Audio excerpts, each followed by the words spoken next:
grana padano, parmigiano, you know, like it gives it a flavor later on, you know, like. And then I do lots of aubergine. That you can... even if you know if you're like tired, you're hungry, you just cook pasta, you heat tomato sauce, put some spices we need to get this workshop going. Yes, on top. It's kind of really... Let's get everybody in. Yeah, but there is mushrooms. Like basically you can put mushrooms, you take some bacon, you put tomato sauce, there you go. No, anything you add is benefit. But my point is that, so we used to make in the fall we would make like three big pots of some kind of tomato-based sauce with different vegetables.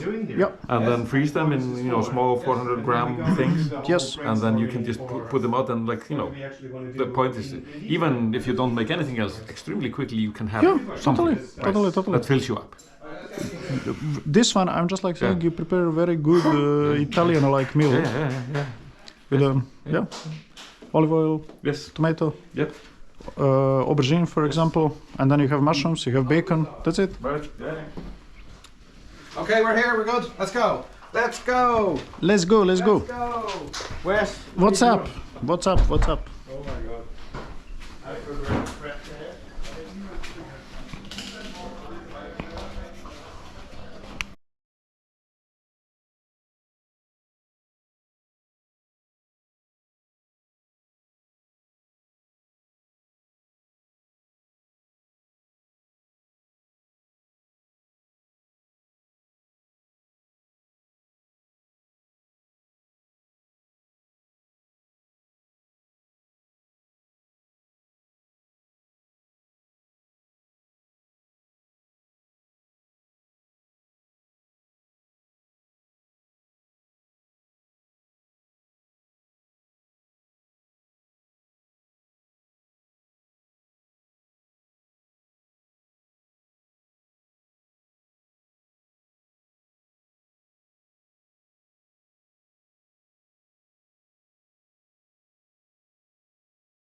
Put some hand cream after cooking, you know. so I think you don't have enough butter on your hands. So basically, totally. We are gonna be, I think. No, seriously, no, it just doesn't. It's completely stopped responding to. So maybe we should pull out the Yes, but then I'm afraid that it says, oh, I don't not enough power. Okay. You wanna be in a boss chair or? Boss chair. That's the boss chair. That's the boss chair. You wanna go to boss chair? Nope. You even have a cup holder.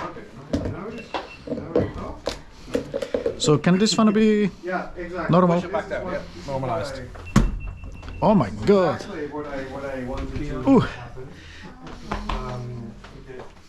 Two boss. Yeah. I'm a corner boss.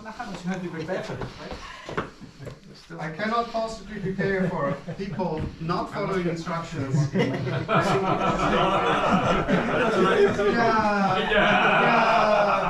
You know how they say in software engineering, if something doesn't work, that's the fault of an engineer, you know. And whenever you design a system, you know how we teach students, Luca? You should make it idiot-proof.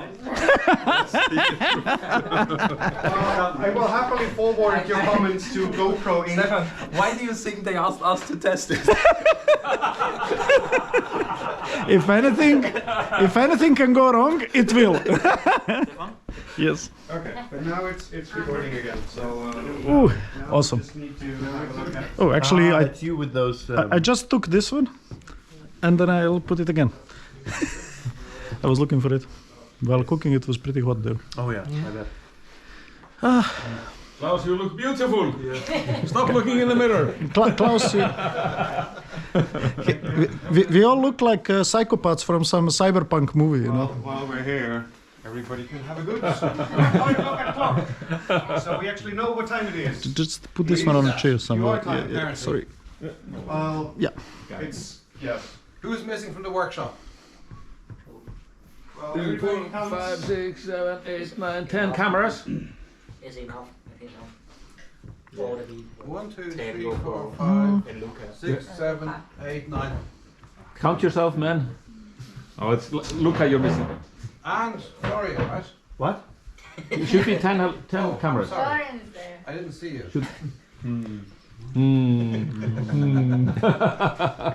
Squeeze it in somewhere here. Yes. Yeah, totally. Florian, just go my side. But Okay. Okay. Can you control it from there? No, I have to stand up. Oh no. Okay, let's go. 1 hour and 5 minutes late. that's a success, man.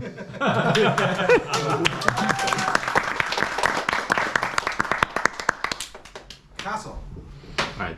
But that's me. I wanted to book a castle, I couldn't afford it. I planned to book a castle, but they became too expensive, so next year if we get a bigger grant, we can go to a castle! Hey. Castle proper. We Okay. can have a brainstorming like session. There is or at least there was an acronym at some point. Well, we can I do don't it think again. anyone wrote it down. Hey, when you There's say a conference called Castle, right? no, Yeah. experiment, castle experiment. We talk about live castle. Yeah, life. It's well, yeah. Life logging experiment. There has to be, will be at some point an acronym for Conference? this. No, conference. Conference. People call all sorts. Academic scientists who think live Little Experiment. something. Watch out. Oh no. Oh no, hang on, it's all gone. Apparently, the HDMI cable connection isn't great. Yeah. Do you need a clicker? I think I may have one. I need a table. Okay, No, let's we- just keep but we going. can have a That's chair. fine. Yeah, Don't take do this for one. very Yeah, long. take this one. We can. Is Castle actually registered with the trademark office? You're gonna break the kakal. Remove the mirror. Remove the mirror. If you use general Remove the mirror from below. Thank you. There is a mirror. No.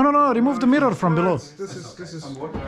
Yeah, you actually get a lectern. So professional. Yes. We are professional. Okay, look, let's keep going. Welcome to Castle. Live Castle. Why are we here? Leading researchers. That's you. To define the challenge, Seriously? the next great challenge for working with lifetime video data. The background is there was a call from SIGMM for expressions of interest for some multimedia related activities for the community, right? And Klaus decided to put in a bid and I worked with him on it. And that bid was successful. Yeah. That led to this. I think there were 4 or 5 bids that were successful. We saw that at ACM Multimedia last year, or this year a few months ago. And the bid was successful on the basis that we host a workshop to define a challenge for ACM Multimedia Conference in Dublin in 2025. That is something to do with live logs and video. That's the challenge, right? That's why we're here. We then decided it wouldn't be great, rather than just have a workshop, to have a workshop and data gathering experiment at the same time. Hence, we end up in the end of the world, at west of Ireland, where nobody else exists. And that's why we're here. Okay, that's why you're all wearing cameras. And not every camera is straight, but let's just go with that. Arising from Castle 24, i.e. this week, we'll run a new challenge at ACM Multimedia in Dublin. Yay! We will release an epic new data set for the community to use. And we will hopefully, in the course of the 1 hour or 1 hour and a half every day this week, we actually spend in a formalized workshop setting to find the next steps in video live logging research. Okay? Identify how to support the community to grow and be more impactful. That's why we're here. Okay? So there's a work element, there's a data gathering element, and there should be a fun element to this whole thing too. Make sense? Yes. Hey! Totally. Woo! Okay, that's probably quite loud here. The plan for Castle 24 today, 3rd of December, isn't it 3rd of December? Yes. Of an unnamed year. We will begin workshop and data set gathering. I wrote these slides last night, Luke, I'm very late. Also, on the previous slide, you said, well, next year in 2025. And there's also Castle 24 there.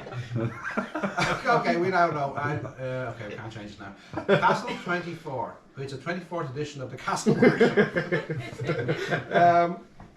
So we're going to gather a data set in which every participant engaged in realistic and safe POV live logging of everyday activities. Safe because we're not going out interacting with people. Okay? We're in a closed and a closed, quiet environment. Rules we have to follow, which Luke will run through with you, include things like not wearing the cameras to the bathroom, stuff like that. We just don't want to know, right? Wednesday the 4th, Thursday 5th of December, we continue doing what we're doing now. We'll have a large breakfast, we continue to gather the data set and continue to have our workshops. On Friday the 5th of December, you intend to finalise the plans for a grand challenge, chart the way forward for the research community, define the next steps for this group, what comes out of this, and then finalise the data gathering, which will happen over the coming month or two, because there's quite a lot of data, quite a lot of work to be done on that. And then on Saturday we go back home. Okay, so that's basically it. We have a social activity or two. We're going to the smoked salmon factory. It is the only activity in this area, so enjoy that. It's the best activity it's like the It is highlight of the area. Yeah, it's 5 kilometers away, so it's not that far. And that I believe is at 3:30 on Friday. And on Friday night we have a banquet of sorts in Keogh's down the road. So that's it. Okay. You want to talk now? Of course. Right. Then I'll jump back in again. Thank you.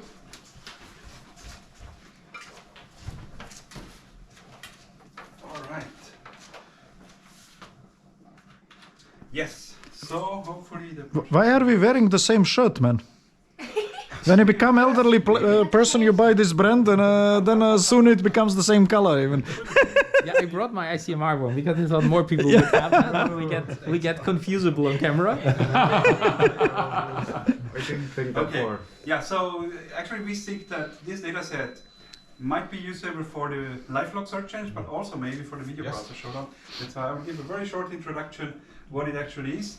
So what is it? It's a live evaluation platform for interactive video search, which really performs large-scale video content retrieval.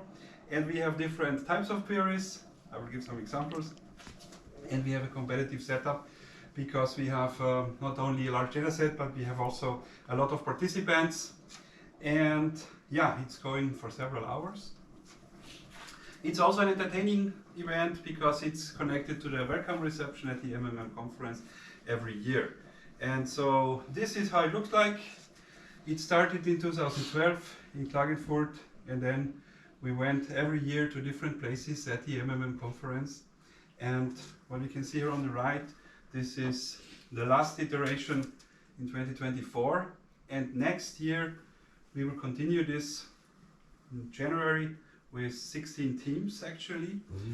And here we can also see that a lot of different teams from all around the world have participated in this competition. There are some very strong teams. One of them, of course, is from the University of Basel, one from Charles University in Prague, and another one from Pisa. Yeah, and a few more, of course. There are so many teams that I cannot mention them all. And the query types, we have known item search, where you know what you are looking for visually, also textually, the second one. So that would be a visual example. And teams need to find this as fast as possible. And only see this small clip. And the textual one would be a description like a girl and a man run up a small hill. There is a flagpole with a Canadian flag on top. There are white, green benches, a lamp post and stairs up the hill. The flagpole is on top of a stone structure with a cannon. I think this was a very challenging task actually. I could hardly imagine how it looked like. Yeah, and that would be the scene. It takes a boy to live, it takes a man. Right. So we were going to see the flagpole, the Canadian flag. Right. Okay. And then we have visual question answering. And somehow I did not have enough time. But we had question answering Excuses. like this. How many nights do we see passing in the video until this segment? I think this is very interesting because you also need the video playback functionality and quickly go over the video. And of course you need to understand that the darkness outside could be an indication of how many nights you see in the video. And we have Right, let's not play too much music. Not too much music. Okay. You get Wow. muted. Well, Perfect. if the license of the data set is okay, then this should be Yeah, I all think so. Creative Okay, Commons right. license. It should be. Yeah, It you should never be. know. Yeah. It should be. All of these videos are Creative Commons licensed, Yeah. but We're relying on somebody else. Yeah. yes.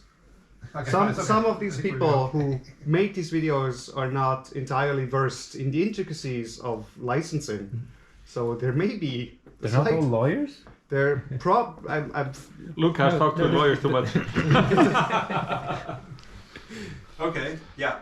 Anyway, so this is from V3C, should be fine. And then we have ad hoc video search where we need to find as many as possible items for a specific topic.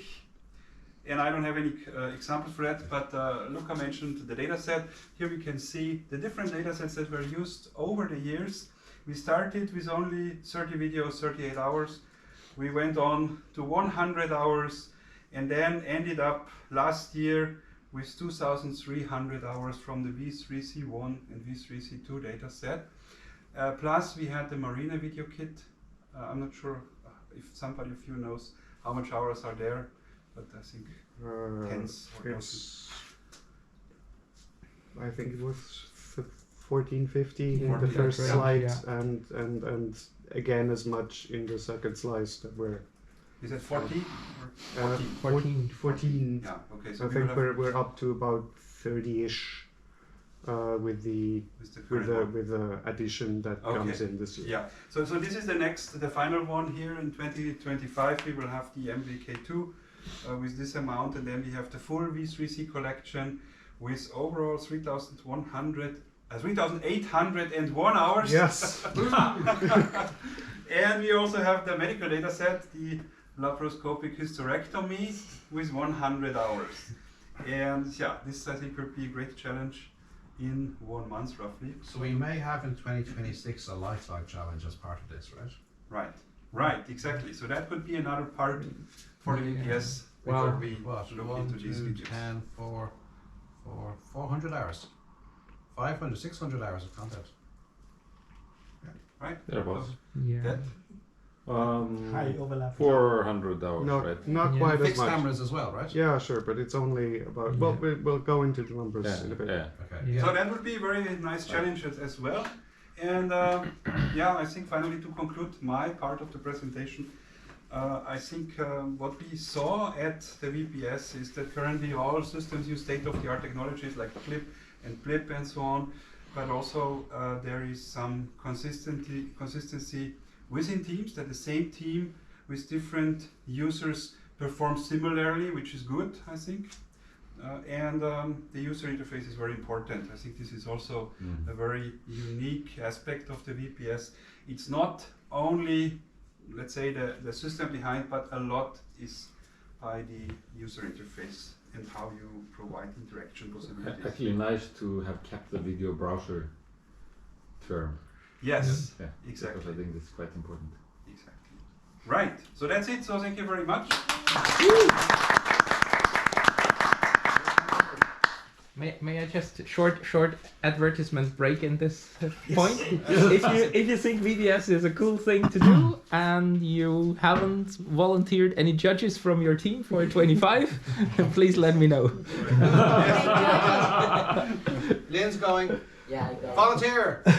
Yeah, we'll be the Well, volunteer, you don't but need to be cannot there the actually. judge. Judges can be remote as well. So, but if you're there, Then even make better, yeah. Andy. You're going too. Yes. You can That's do a good idea. it remotely, Yes, but it's a good idea. what Yeah. time You will probably. It's Yeah, actually maybe quite do. convenient for European time because it's Yeah. it's We might be afternoon, so evening. it gets Yeah. into the morning and Morning here. Well, No. I Werner, can do it remotely. Andy. Andy, I will see Let's Yeah. talk to Andy. He to could get be a all good this. judge. yeah. Well, check with him and let me know, please. Yes. Yeah. Hmm? But Okay, let's keep going. Remind me to remind Klaus to remind me. I want to follow up with a short few slides about the LifeLock Search Challenge, motivated by Gordon Bell's work on My Life Bits. So Gordon Bell built a lifetime store and was built inside of a database. You could query it through a nice interface. We want to take this into the community as well. So over the past decade or so, we've run a number of different challenges at NTCAR in Japan, Image Clay in Europe, And the one we want to talk about today is the LSC LifeLog Search Challenge.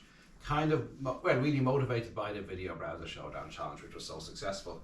Hence, we're going to talk about that. In terms of growth, we started off with 6 teams in Yokohama in 2018, and most recently we had 21 participants in the most recent LifeLog Search Challenge, which took place just a couple of months ago in Phuket in Thailand. Anchoring everything. So, LifeLog data A set. couple months ago is stretching into French territory, where you have the husband and the wife and the husband's mistress and It's a happy family. yeah, exactly. 5 months ago now. The data set we have is not quite as large as the 3,801 hour VBS data set. It is an 18-month data set from one person, anonymous person. It contains wearable camera data from fixed image sequence wearable cameras, concept detectors, stuff like that. It contains some real camera phone photographs as well, matched biometrics from monitors, heart rate sensors, etc., and watches. We did a bit of information access, but that's really problematic for privacy concerns. And then activity detection annotations as well. So those data sets become reasonably large. I think we ran to around about 1 million images, give or take, in these kind of data sets. I really can't remember now, 780,000 or something. Yeah.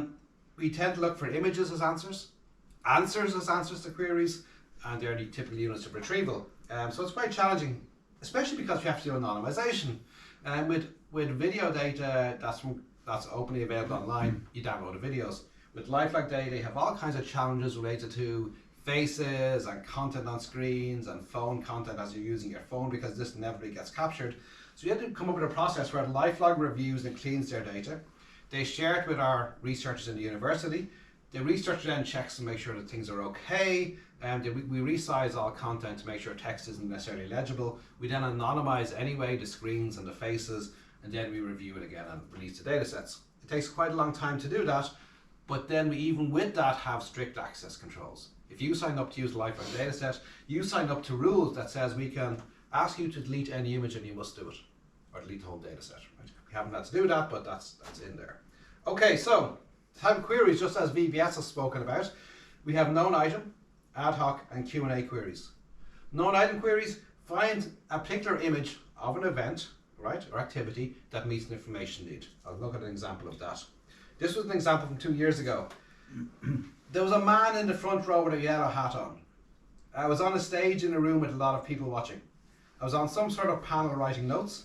I remember the man had a blue sweater on also. It was in France at AC Multimedia 2018. Over the course 19, of 3 minutes, 19. you get more detail given to you. 19, Nice. 19. Was it? Yeah. Yeah. Oh yeah, sorry. Yes. I can't read. But that's an example of the picture that we have here. Look, ad hoc queries. Find all the examples of something important. Like find all the times I was taking medication or vitamins at home. Imagine a scenario where a physician cares about this in an elderly person living alone. You want to quantify this kind of information. Or find examples when I was wearing my yellow Happy Bee t-shirt. And it's a very nice t-shirt actually. Finally, Q&A, most interestingly, this is what the real challenge is right now. Because we can kind of do finding content and even aggregation of finding content.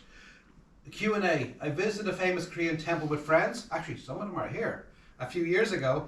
What did I do immediately afterwards? We got a coffee, right? Tea. Tea. It was a tea shop with some coffee. So you're anonymously in this data set. With even green tea cheesecake, you know. Oh yeah, it had matcha cheesecake. Yeah. I remember that. Actually, that is you. Maybe me. No. It's you. I cannot fit into that one. So much for anonymization, but okay, sure. It's a blurred face. It's only recognizable to people who know him really well. Also, is he wearing his name tag?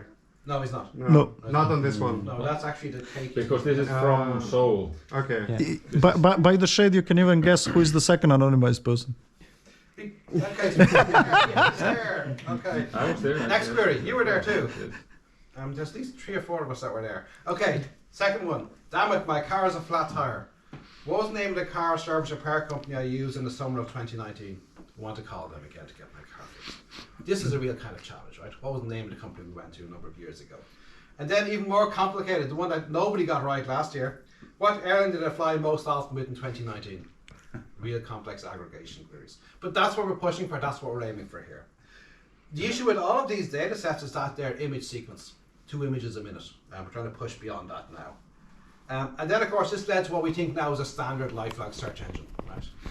Which really focuses on visual embeddings, multimodal embeddings as a key access mechanism. Once again, intuitive interface is really important, just as Klaus said for the VBS, and a lot of the other stuff that goes inside of this. If you want to find out, there's lots more papers available at the LSC website, so you can have a look at that certainly. And then I'll just say thank you, and let's kick off the workshop. Thank you. Let's go! We're going to have Luca to tell us what we're doing and how we should do it properly, and all the mistakes we're making and we shouldn't do. Okay, so I didn't have slides for this. This is more going to be a bit of a show and tell. So just to give you a bit of technical detail on how this all is actually working. I mean, you're already all wearing the cameras, but just so that you all are aware what you actually have. These are GoPro Hero 10s. Yes. They're equipped with a 256 gigabyte SD card, and they're set to record at Ultra HD 4K in 50 frames a second, continuously. Sorry. Gesundheit. Bless you. Bless you. This gives us about 8 or so hours, depending on what's actually going on, of recording capacity per camera per day. These recordings are not necessarily continuous. You can interrupt them at any time. Whenever you're doing something that you may not want to be on the record, you can interrupt this at any time. Again, important, just pause the recording, do not turn off the camera, because if you turn off the camera, it goes out of sync, and all the timing issues, and it might also then complain about starting up. It has some not enough power issues because it's not actually powered from the internal battery. It's powered. Just a hint also, do not touch the touch screen. Yes, so that try not to touch the touch screen because it is very swipey, right? You might accidentally change the mode or something, so try to only use the top button. Also, it is blinking whenever it is recording, so I can now see, when I look at all of you, that all of your cameras are actually blinking, so all of you will recording what I'm telling you. If you happen to see somebody walking around and the camera is not blinking, do let them know, because that might not be intentional.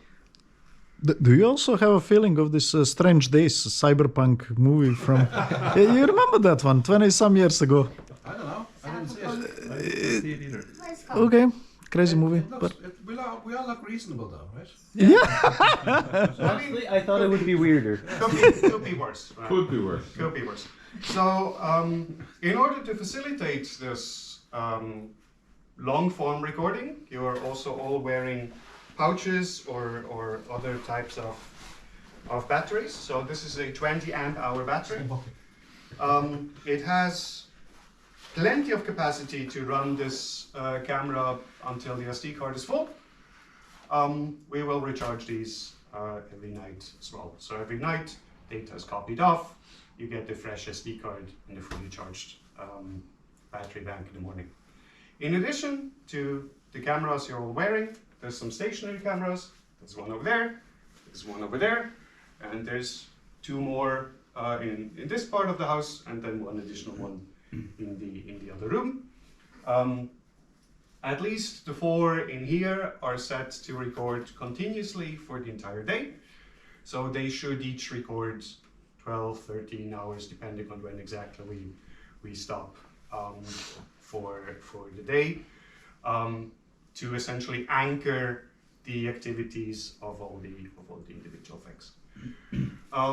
What we will do afterwards is to ideally frame level align all these videos, so they're perfectly synced in time, or at least as perfect as we can make them. We don't actually know the clock drift of these cameras, so we will have to see what level of precision is actually achievable with this. But this is going to be a post-processing problem. Maybe a good computer vision task actually for later. Yeah, I think there's Time alignment task. going to I be like that. some interesting things. So there's going to be some pre-processing that we're doing. Stratis and these people, he got an ERC for this line of time, arrow of time type of tasks. I Time think. alignment task is interesting. Yeah, but the time alignment will probably need to happen before we actually release this. Yeah, it will, anyway. There's a bunch of things that, so essentially a series of tasks, right? Yeah, So we will generate the raw data with the sensors and with some more sensors that I'm going into in a minute. And then there's essentially multiple stages, right? There will be some processing on this that needs to happen before we release this, just in order to say, okay, this is the data set, this is all the data augmentation we already did, this is what you can work with. And then afterwards, we have two parallel streams in activities that are already set up to happen next year. One being the challenge and the other being the hackathon. And we'll go into this in a bit. But especially also the hackathon will be able to do more data augmentation. So this is also something that we will have to think about, have to set up. We can even maybe do some prototyping throughout these days, just to see what are all the processes we actually want to do with this. In order to aid with the time alignment, you have seen I went through with the notebook before. We have two clocks that are set up to be machine readable. So every time you start your recording, I would ask you to go and have a look at the clock, because that will help us figure out when exactly in time your recording was, because the wall clock time in these devices is not the greatest. It is not super precise. Even if you set it as precisely as you can, at least with the manual interface, it will be set to the minute. And with 50 frames a second, there's still a lot of frames that you might be out, right? So the machine readable clock with the QR code updates roughly 5 times a second. So this gives us a much more precise window to actually align these things. So in ideally, time. we should turn on the cameras in front of the clock. You should probably turn on the camera in front of a mirror, just to make sure that it's pointing roughly where you expect it to point. We have a bunch of mirrors around here.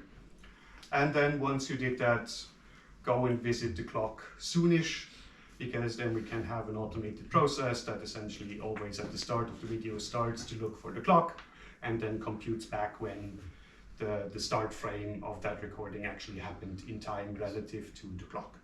And all the clocks in this house, the physical real clocks, all show different times. Yeah, so I don't... tried to correct 2 of them, so there's 2 that should at least kind of be the same do not rely on any other clock. So revealing your the Swiss QR code citizenship. clock is what we considered I true. considered winding up that one, but it's too complicated. This one is right exactly 2 times a day.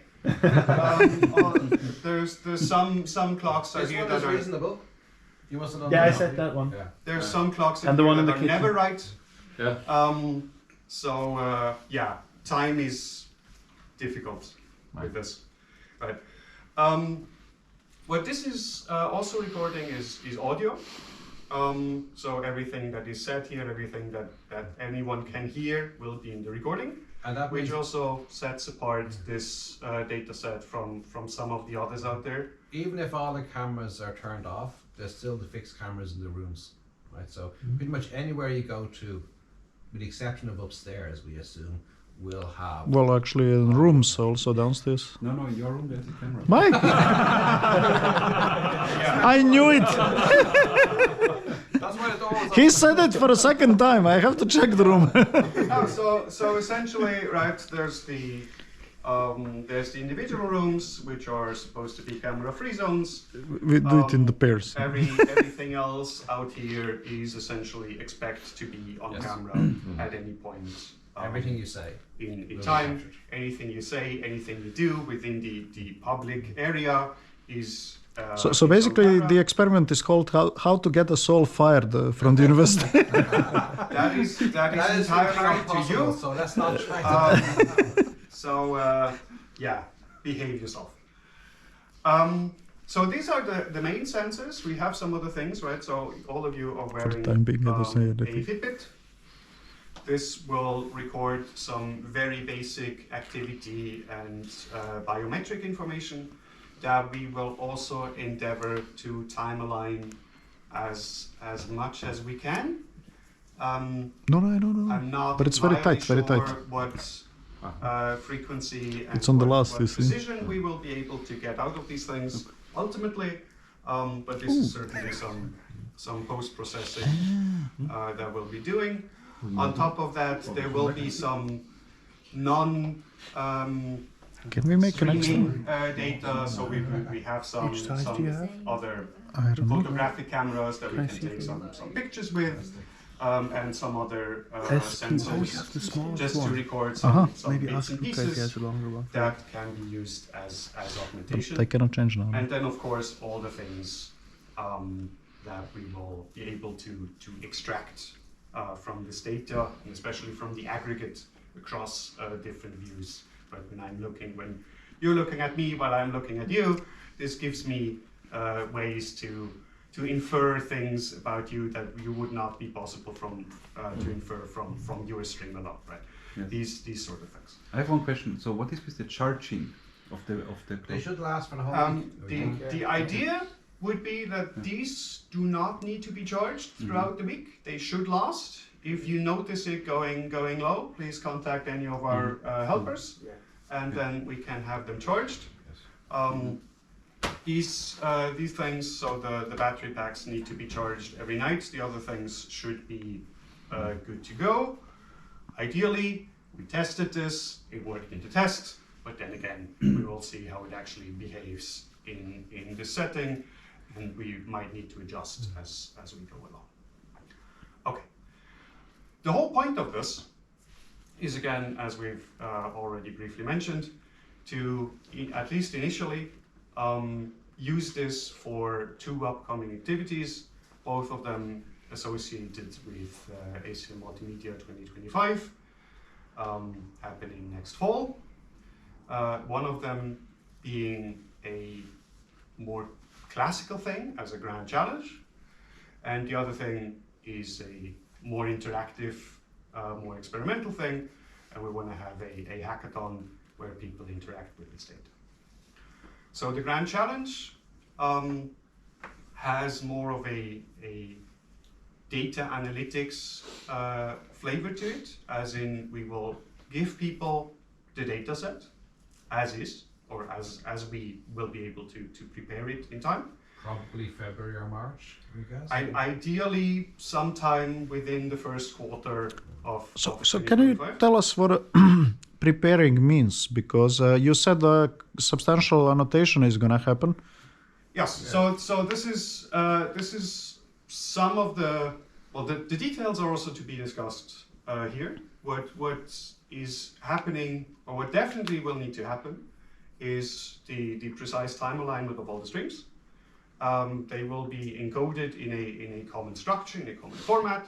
So you will probably have videos that are all structured in a way that, for example, all the individual video chunks are exactly 1 hour long. They always start on the hour. In case there's no recording, there's some insert that says this was camera number 5, this was the time, but there's no video data available for that segment, something like this. And they're all time aligned, so you have camera 1, hour 1, day 1, and so on and so forth, just in a collection of video files. The exact format to be determined, but something like this. So all of them are aligned. Then we're going to have to do some data augmentation, things that we already know that we would want anyway.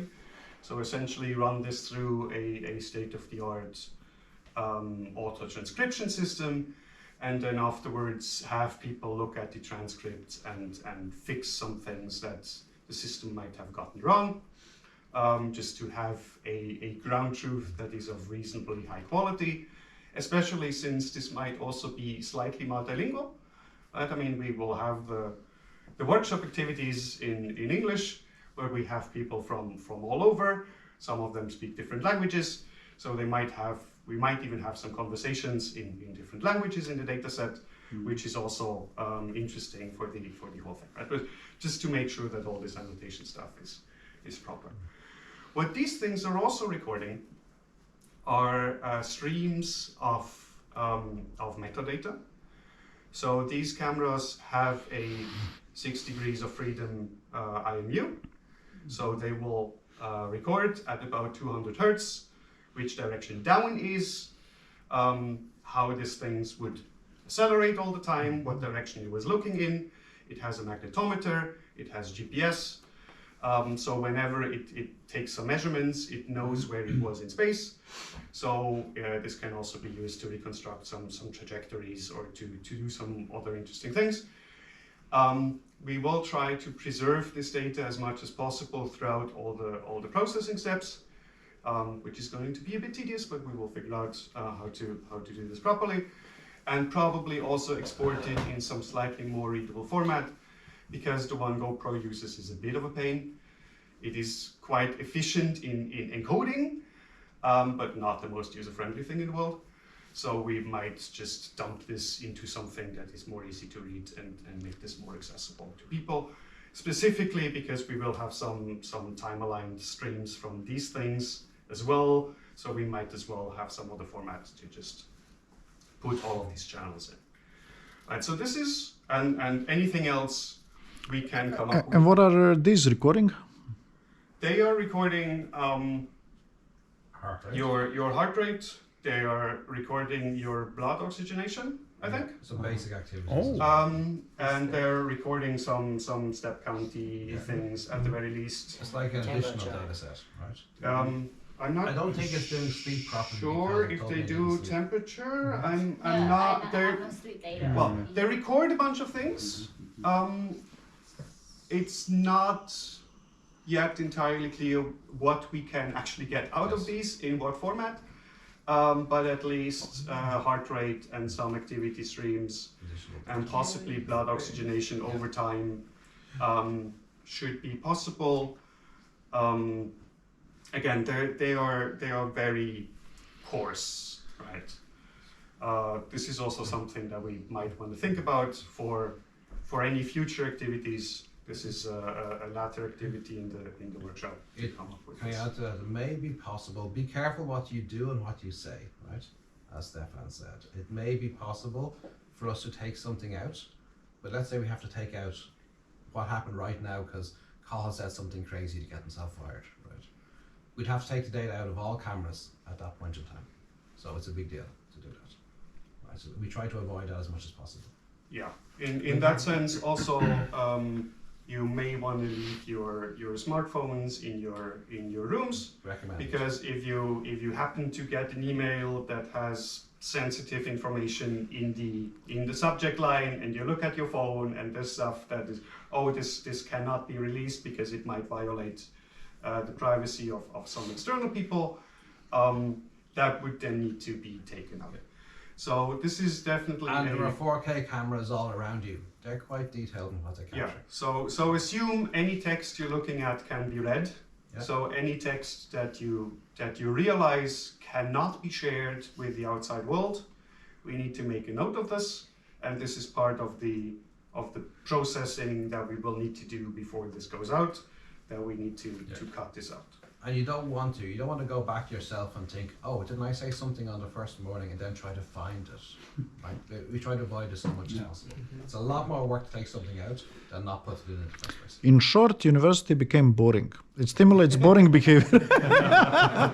We just have to be super careful because what happens when a data set is released is that it just goes out there, right? It exists forever. It used to sound like American Nightmare, like now we are living in American Nightmare. No, I mean, the whole point of this is to actually release the data with as few access restrictions as we can make it, to make it as useful as possible to as many people as possible. Mm-hmm. So ideally, we would want to publicly release this thing under a Creative Commons, ideally CC BY license, and then just say, look, here's the thing, have at it, right? Yeah.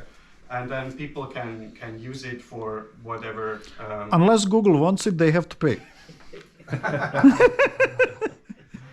Just to sponsor upcoming activities. At least trip for young people for conferences. We'll see about the exact details of the release of this thing, right? So okay, but this is the plan, right? There's some things that we will do to it before we release it, and then there are some things that we will facilitate for other people to do to it, and to ideally also augment it for future usage after its release. That's part of the hackathon. The other thing is part of the challenge, where we give them the dataset in whatever form it will be, and we give them a bunch of tasks that we know how to evaluate the correctness of.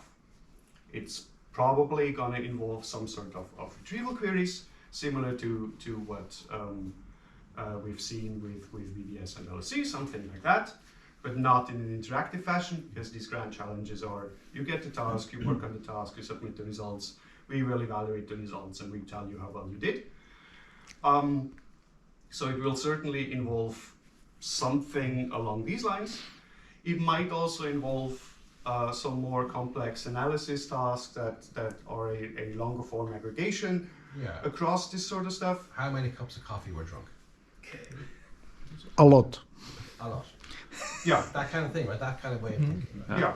And then we will just need to figure out how exactly we want to phrase this, how we could possibly evaluate this, and under what procedures we expect this to happen. The interesting part is that the whole process will be somewhat self-documenting, because the whole process of setting up this challenge and defining the precise task of the challenge will be part of the data set that will be used for the challenge.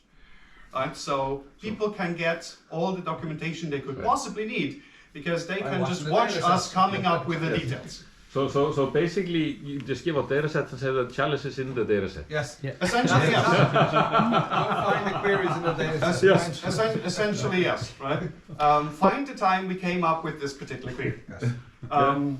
So just find the query in the data set and then solve the query. List all the queries. Yes. Find all the queries. Right. This is hard mode. You're not. I think this is really amazing. Also for this, I would say, it's not new. We've always wanted to go fully, I would say, unsupervised with everything. Meaning supervision can only get you there.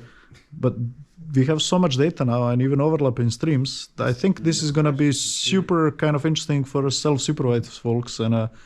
Yeah. Yes, and I mean, this is only the first step, right? Because this is all off-the-shelf hardware. So what is also an intent of this workshop here is to think beyond what we're currently able to do. What's the next workshop going to look like? And see if we had infinite budget and infinite time, what would we want to do? And then essentially boil this down to, given that we are presumably not going to have infinite budget and infinite time, what will we be actually able to do if we plan for doing this again in a year or in 2 years? So I think maybe even more ambitious goal would be in order, because you remember the first session at ACM Multimedia? They were talking about future and about multimedia agents and so on. I think maybe we have to even think, not in terms of how do we want, actually that's what they would like us to think about. How would we like the entire field to start moving, at least in with regard to one of these lines? That's what the hackathon conversation at AC Multimedia was about. That was that particular Yes. information workshop where the hackathon came out of.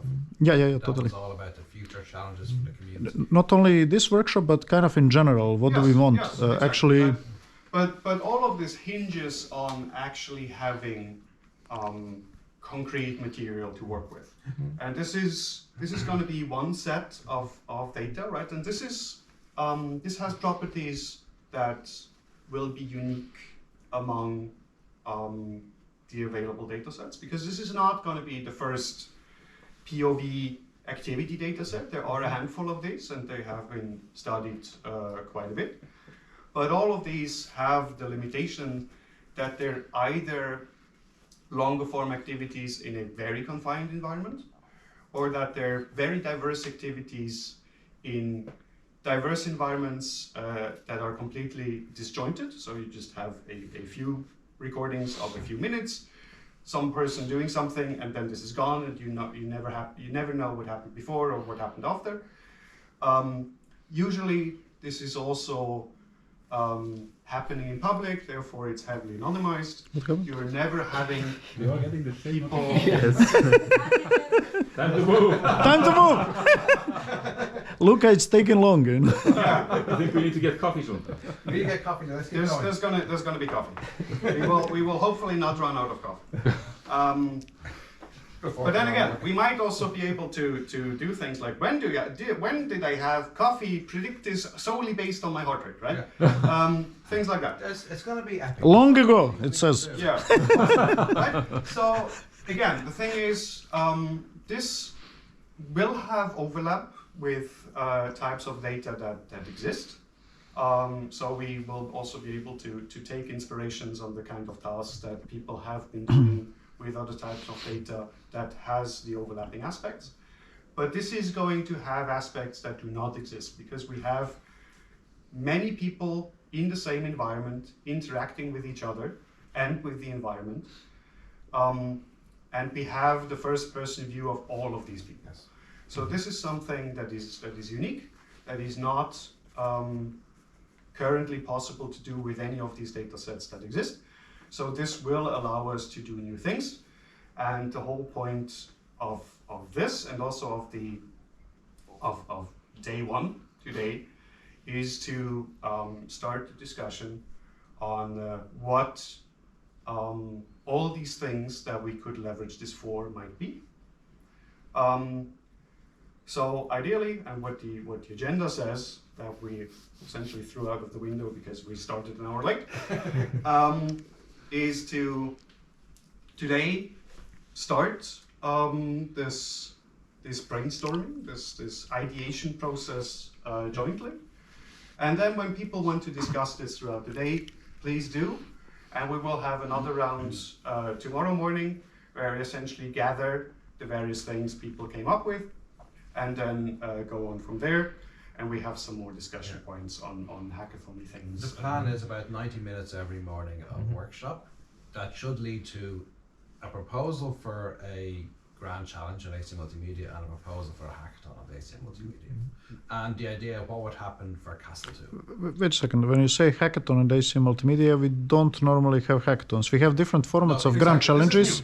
This is new. This came out of the ACM Next Steps Multimedia workshop that we have. And a hackathon, would people start working on it before? Because some grand challenges have that form, like this social media. Two independent activities. So the format of the grand challenge is going to be the same as any grand challenge. It has a long-term schedule. We will release the data set as soon as we are able.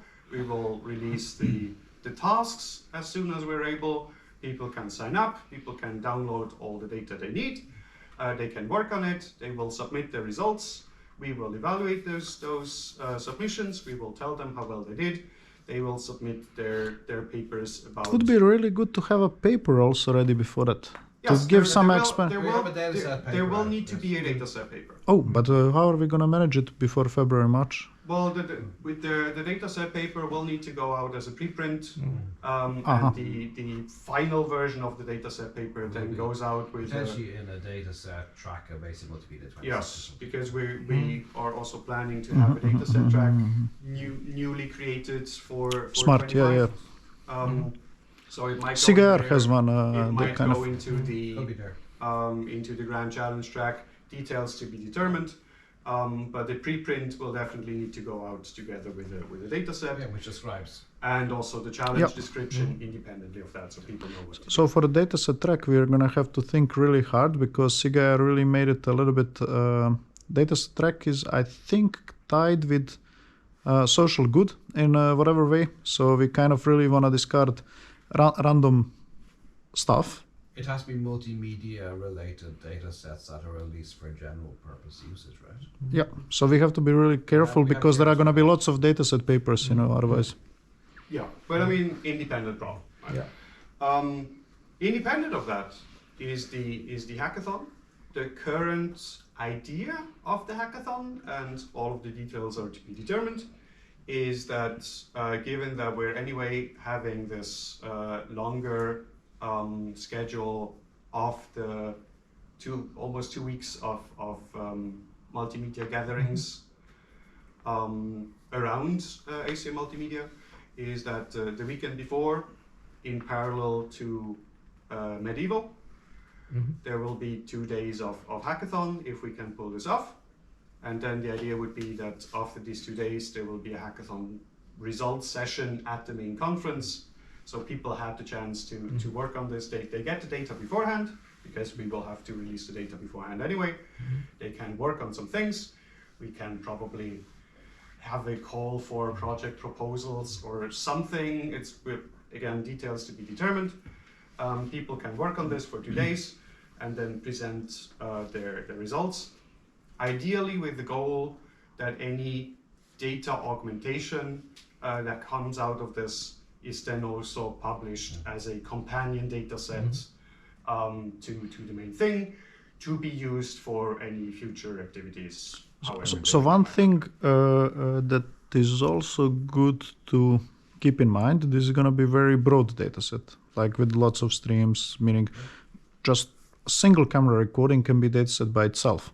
So there may be kind of danger that many spin-offs are gonna appear, like and then it becomes really kind of hard to track that it came actually. This is exactly why we also need to set this up in a way to say, okay, Spin-offs somebody takes just a small bit and makes. But I mean, there's a genealogy of data sets, right? Whenever somebody releases a big thing, then you usually find people who build on this and say, oh, I just have this curated subset that is also precisely annotated. Right. That doesn't introduce any new data, it just introduces new annotations, and it has some quality criteria and things like that. Just I meant we have to make sure that it's properly credited, like, because this was. But I mean, this is the usual. This is exactly. We will need to have all of this traceable. All of this is supposed to be archival. And the license have this is going to require people to reference the source. So all of this, so all of this builds and essentially just grows into a resource that is as useful as possible to as large a chunk of the community as we can make, right? Because it has video, it has audio, it has sensor streams, it has interaction, so it might even be useful for people outside of the core multimedia community. You've seen Keynote in Iceland, like your colleague with the agents, teaching actually agents, and he was actually making a point that we don't do it right, basically. So, I mean, the way so this data set like for him, basically. Studies with this. You can even do communication studies with this in case communication scientists find something useful in here, right? I have no idea. Group dynamics while cooking breakfast. But I'm not joking, like a multi-agent. Emergent problem solving, because nobody is a trained chef, right? So we figure out things. I think and you can his things like research that, is on a right? board So of communications. There's interesting challenges in this. So again, we will try to make it as useful as we can. There's also some technical challenges that we will have to overcome, because this thing is going to be big, right? So this is also something that we will talk about. I hope to be able to briefly talk about some statistics tomorrow after the collection of day one. Right. So we, after everything here is exhausted, whenever you're done recording, the thing will beep. It will tell you, I'm done, I'm full. You will not run out of battery, you will run out of storage capacity. Right. At some point in the day, hopefully reasonably late in the afternoon, you will run out of storage capacity. What you should do then is hand off the SD card to one of the helpers. They will start copying off the data and prepare this for the next day. Also, data copying is going to take a bit, right? Because we're talking about terabytes of data produced every day. And the SD card interface is not equipped for transferring terabytes of data, right? So it's going to take a while. So the sooner you can give it to them, the sooner they can start copying this off. and we can make sure that this is actually done. And ideally, we will have the data of the previous day available sometime in the first half of the next day and on some portable disks.